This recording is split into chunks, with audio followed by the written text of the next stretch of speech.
Shacabka gobolka Sool Cabdi Khayr Dirir ayaa aroornimadii hore saaka ka ambabaxay magaalada Laascaanood si uu kormeer buuxa ugu sameeyo qaar ka mid ah seejooyinka ka baxsan Laascaanood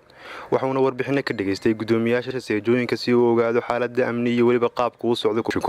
bismillaahi raxmaani raxiim magacaygu waa Faadime Maxamed Axmed waxaana gudoomiyaha goobta Dhumay lambarkeedu yahay 109 goobta Dhumay waa goob fiican aad baan lagu soo dhaweeyay dadka joogaan dad wanaagsan alxamdulillah wax dhibana kama qabno waa meel wanaagsan si fiican oo shaqeynaysa shalay maanta oo shaqeynanay iyo maanta sadexa maxaa sheegay shalay darrad waxaan qabanay sabtidii 271 kaard ayaanu siinay dadka lahaa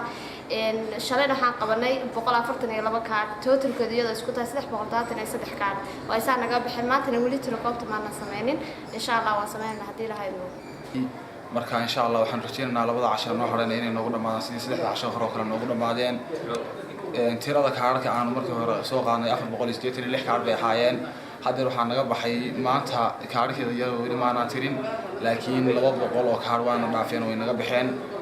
286 kaar hadhayna waxaan ku rajaynahay dadku sida faraha badan ay soo tarayaan kaarka soo doonayaan in naga dhamaato maanta hadii Ilaahay noogu simo waxaan si gaar ah ugu mahadcelinayaa taliyaha amniga oo si wacan shaqadiisa u wata oo dadku magaalada si wacan noo soo gudoomiye intaas kadib gudoomiyuhu waxa uu wacyigelin kaar qaadashada uu sameeyay dadweynaha reer xidhxidh isagoo ku bogaadiyay inay kaarka qaataan waxa uu ku dheeraaday macnaha ay u sameynayso qofkii qaatay kaarka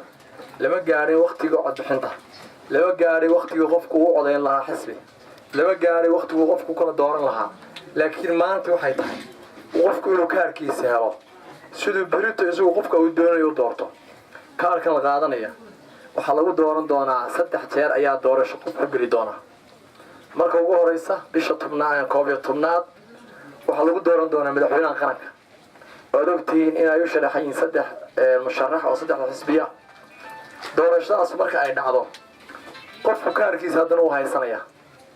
haddana waxa lagu dooran doonaa golihii wakiilada ama golaha baarlamaanka saa u taqaana deegaamada ka soo bixi doona waxa halkan idinku iman doona markaa dadka ka mid ah oo cod idinku doonaya oo raba inaad codka siisaan waxa markaa kaga argoosan kartaan oo aad mataqaana kaga cilbeeli doontaan waa saa kaarka u qaataan waxa ku xigi doona oo doorashada saddexaad isla kaarka lagu dooran doona golihii deegaanka degmada Laascaanood iyo maayirkii Laascaanood waxa ka mid ahaa ayaan daro idinkoo gidaarada qaar fadhiyaan si inamada seejooyinku ay sheegeen dad gidaarada hadda fadhiyo oo soo yaalaan oo gidaarka guriga uu kaarkiisa yaalo ama ka uu yaalo gidaarkiisa fadhiya inuu yahay qaado maayo waxa la ii sheegay dad leh lacag hada loo sheego baanu qaadanay kaarka aniga daniga jirto